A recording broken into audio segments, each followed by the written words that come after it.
कर्जमाफी घेतल्याशिवाय आम्ही थांबणार नाही। एकच दास आंदोलन, आंदोलन म्हणजे आंदोलन, जेल भरो आंदोलन करणारे, रस्ता रोको आंदोलन करणारे या सरकारच्या विरोधात या घोटाळ्याच्या चौकशी आहे याच्यावर 420 दाखल झाली पाहिजे। आणि आम्ही सांगतो सरकारवर बी 420 दाखल झाली पाहिजे। याच्याकरता आम्ही आता आंदोलन केलं। आता 70,000 कोटीचा घोटाळा केला, या पक्षातून त्या काकापासून सुटला। शेतकऱ्याला किती पाहिजे? 34,000 कोटी। आता हे 34,000 कोटी जर लागते तर मग 70,000तले तुझ्याजवळ भरपूर पैसा आहे ना। आपल्यासोबत शेतकरी संघटनेचे चिखली तालुका प्रमुख आहेत विलास पाटील मुजुमले। काय प्रतिक्रिया आहे तुमची शेतकरी संघटनेविषयी, सध्याच्या परिस्थितीविषयी, सरकारने दिलेलं आश्वासन, त्या आश्वासन सरकार पाळत नाही, त्याच्यावर काय मत आहे तुमचं? हे पहा, आजपर्यंत या शेतकरी संघटनेत चळवळीत काम करत असताना बरेच चढ उतार येत गेले आणि हे चढ उतार येत असताना पूर्ण शेतकरी संघटना ज्यावेळेस शरद जोशीची 1979 साली संघटना स्थापन झाली तेव्हापासून आतापर्यंत, त्यावेळेस तर आम्ही शाळेत होतो।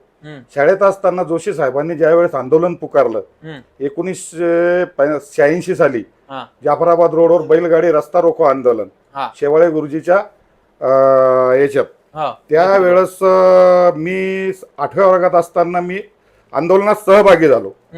आणि आंदोलनात सहभागी झालो असताना तिथं बरेच रस्ता रोको झाले, लोक जेलमध्ये टाकले, येरवाडामध्ये नेले, काही नाशिकच्या जेलमध्ये नेले।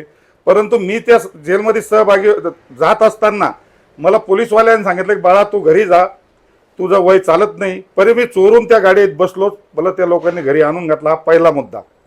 आणि दुसरा मुद्दा सांगायचा जर झाला असल्यास, कारण त्यावेळेस मग त्या चळवळीत माझे वडील होते आणि शंकर महाराजच्या प्रेरणेनं आमच्या गावाला भरोशाला हे संघटनेचं बाळकडू पाजलं गेलं आणि पूर्ण गावाच्या गाव पॅक झाले।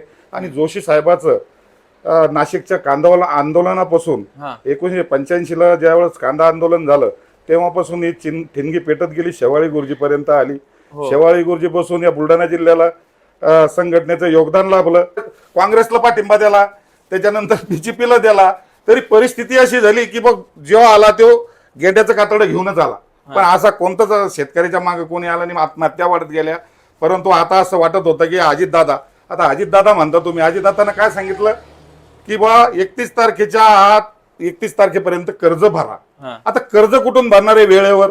आता पहिल्या जे आहे ना याच्यात जाहीरनाम्यात लिहिलं की बाबा वीज बिल माफ, कर्जमाफी माफ, कर्ज बिल कर्जमाफी करतो, सगळ्या काही सुविधा लोक शेतकऱ्याला या कर्जमाफी दिल्यानंतर मग आता लोक कशाला कर्ज भरणार? लोकांची कामं करून घेतली होते नव्हते। सोयाबीनला ह्यो भाव 4,000चा भाव आणि हे लाडकी बहीण ह्या योजना यायला लागवण्यात आल्या। आता परिस्थिती अशी झाली की आता हे करणार काय शेतकरी?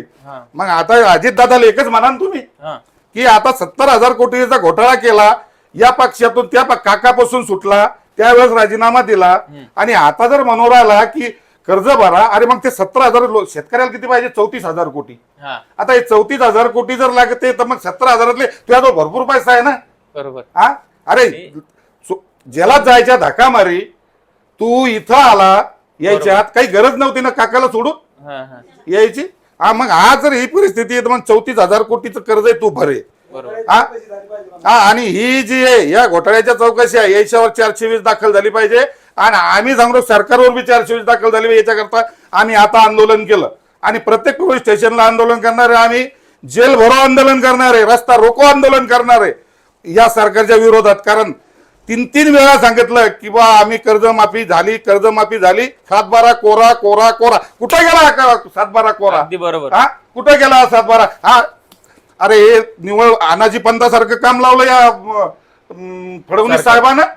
यायला समजत नाही, कारण अनाजी पंत बरा होता, अशी परिस्थिती झाली। बरोबर। आमची संघटना एकच आहे, संघटना की आता आंदोलन करा, आम्हाला जोशी साहेबांनी शिकवेले करा या मारा। बरोबर। आम्ही आता करो या मारा, आम्ही डायरेक्ट आता मुंबईची वाट धरणार आहे। बरोबर। आणि मुंबईच्या जशी वाट धरणार आहे की जसं हरियाणा पंजाबच्या सरकारने शेतकऱ्यांना केलं त्याच पद्धतीने आम्ही करणार आहे। मारायचा तिकडे जाऊन मारायचं, येरी घरी काहीच नाही राहील। आता काय करणार आहे? शेतीमाल विकून टाकेले, बेभाव विकेले, घरात काम धंदे काही नाही, पुढे पण आम्हाला माहिती काय होणार आहे। याच्याकरता आता एकच धास आंदोलन, आंदोलन म्हणजे आंदोलन। आमचे प्रदेशाध्यक्ष बी ते सांगितलं, मी तालुका अध्यक्ष वतीने बघ जिल्हा अध्यक्षाच्या वतीनं की काही नसेल तर आम्ही जिल्ह्यातून महाराष्ट्रभर ठिणगी चेतवणार आणि आंदोलन म्हणजे आंदोलन करणार। आणि हे सरकारला मी कळलं पाहिजे की काय शेतकरी आमच्या जोशी साहेबांना सांगितले 80च्या मार्गाने, आम्ही 80च्याच मार्गाने आंदोलन करू। आम्ही जेलभर गेलो तर सरकार अहिंसेच्याच मार्गाने जेल भरो केले आणि इथून पुढे आम्ही असेच आंदोलन करणार आहे. आमच्या घरच्या चटणी भाकरी खाऊन आम्ही आंदोलन करणार, पण जाणार मुंबईत म्हणजे जाणार आणि आम्ही कोणताही आदेश देणार नाही की आम्ही निघणार म्हणून. कर्जमाफी घेणार, कर्जमाफी घेतल्याशिवाय आम्ही थांबणार नाही. चालेल, धन्यवाद. अशीच तुम्ही जी आग ओकली हीच आग शेतकऱ्यांमध्ये येणं गरजेची आहे. सगळे शेतकरी असे पेटून उठले तर कर्जमाफी फार मोठा विषय नाहीये. धन्यवाद.